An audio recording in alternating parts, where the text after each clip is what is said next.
水杀鬼，韩国的鬼魂，绝对不应遭遇的灵体在晚上11点到凌晨3点之间。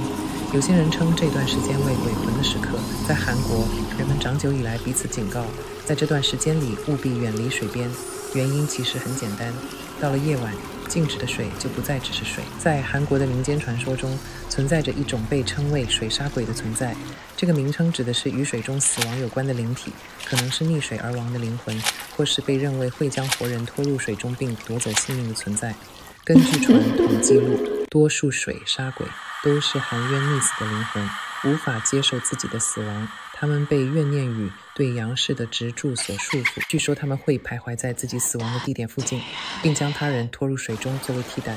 越是靠近水域，水杀鬼的力量就被认为越强大，越难以预测，其影响也随之增强。正因如此，即使是经验丰富的萨满与灵媒，也往往会避免正面对抗水杀鬼。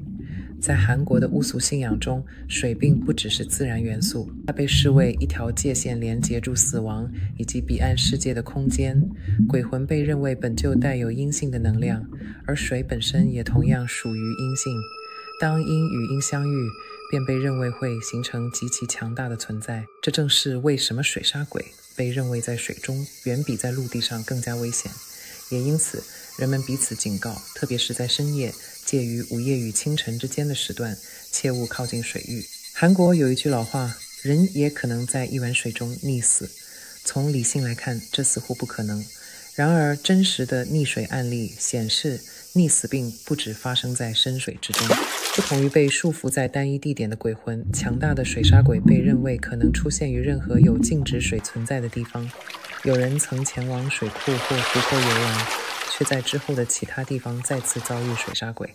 甚至有人声称曾在装满水的浴缸中遭遇过它。还有一些说法认为，若水杀鬼想要脱离自身的束缚，就必须将另一个灵魂绑定在自己身上，借此增强自身的力量。这些传闻的共同点在于，水杀鬼比大多数鬼魂更加接近死亡本身，只有被认为拥有极其强大灵力的萨满或灵媒，才被认为有能力与其对抗。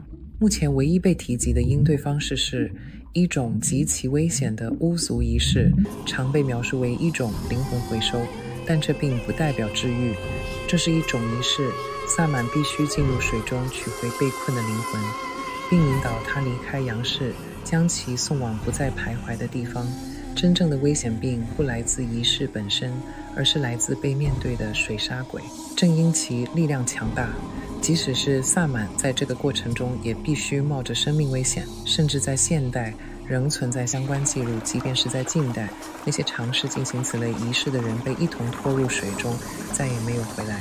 当人溺水时，身体通常会低，柱头下沉，之后会水平浮起，这是因腐败产生的气体所致。然而在极少数情况下，溺水者被发现时是直立站住的，或以异常蜷缩的姿态出现在水中。在这种情况下，人们便低声议论可能与水杀鬼有关。因此，救援人员与遗体打捞人员遵守着一条严格的规则，绝对不要与溺水者对视，遗体总是从背后打捞，而非正面。那些亲历溺水事故的人以及熟悉巫俗传统的人都留下了相同的警告：第一，切勿在饮酒后下水；第二，避免在夜晚或下雨时进入水中；第三，若你看到水中似乎站着一个人，请勿靠近；第四，留意水面上如头发般漂浮的水草或纠结的植物。如果有一天你站在水边时，感觉旁浮有人在呼唤你的名字，如果你的脚踝或肩膀突然感到沉重，或许你该想起这个故事，因为一旦遭遇水杀鬼，那可能就是无法回头的最后一刻。